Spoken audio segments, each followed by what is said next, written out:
I'll show you a bit of what's going on outside. This is Alberta, so what do we expect at the end of March? We've got a system above us that's just staying, just bringing snow, constant snow. It's a low pressure system that's just stuck right there. It's just crazy. So it's going to snow for the next couple more days at least, probably a week. We've got about 15-20 centimeters so far. Good thing I only have to shovel that little walk and in the back too, so it's not too bad. But my wife is going to work there and back. Unlike delivery, you have to go everywhere, and I'm not driving in this. It's just too much. But I'm staying home doing my schooling and putting together a few word studies. So I have this one to share with you today on the word king or kingdom. Now the Greek is basileus. Basileus.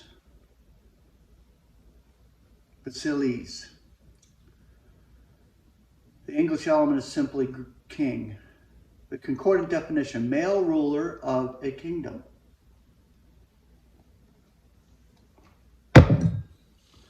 The concordant scripture references 1 Timothy 1:17. Now to the King of the eons, the incorruptible, invisible only, and wise God, be honor and glory for the eons of the eons. Amen. 1 Timothy 6:15, which to its own heirs, the happy and holy potentate, will be showing. He is King of kings and Lord of lords. 1 Corinthians 11:32. In Damascus, the ethnarch of Aretas, the king, garrisoned the city of Damascenes, not Damascus, Damascenes, waiting to arrest me. 1 Timothy 2:2. For kings and all those being in superior station, that we may be leading a mild and quiet life, in all devoutness and gravity. 1 Corinthians 15:24. Thereafter the consummation, whenever he may be giving up the kingdom to his God and Father, whenever he should be nullifying all sovereignty and all authority and all power. Ephesians 5:5. For you to perceive, knowing that no paramour at all, or unclean or greedy person who is an adulterer, has any enjoyment in the allotment in the kingdom of Christ and of God.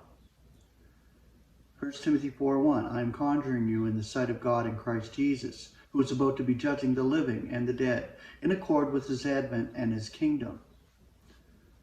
1 Timothy 4:18. The Lord will be rescuing me from every wicked work, and will be saving me for his celestial kingdom, to whom be the glory for the eons of the eons. Amen. Romans 14:17. For the kingdom of God is not food and drink, but righteousness and peace and joy in Holy Spirit. 1 Corinthians 4:20. For not in word is the kingdom of God, but in power. 1 Corinthians 6:9-10. Or are you not aware that the unjust shall not be enjoying the allotment of God's kingdom? Be not deceived, neither paramours, nor adulterers, nor adulterers, nor catamites, nor sodomites, nor thieves, nor the greedy, nor drunkards, nor revilers, nor extortioners shall be enjoying the allotment of God's kingdom. 1 Corinthians 15:50. Now this, my bearing brethren, that flesh and blood is not able to enjoy an allotment in the kingdom of God, neither is corruption enjoying the allotment of incorruption.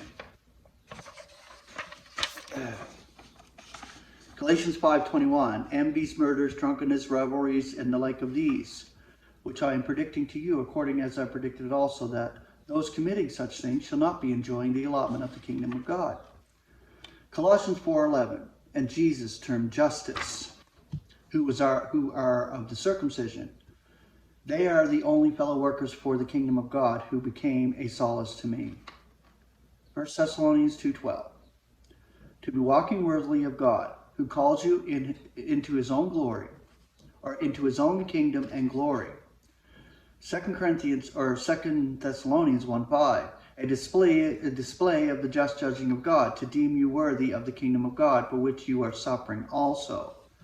And the last one, Colossians 1:13, who rescues us out of the jurisdiction of darkness and transports us into the kingdom of the Son of his love.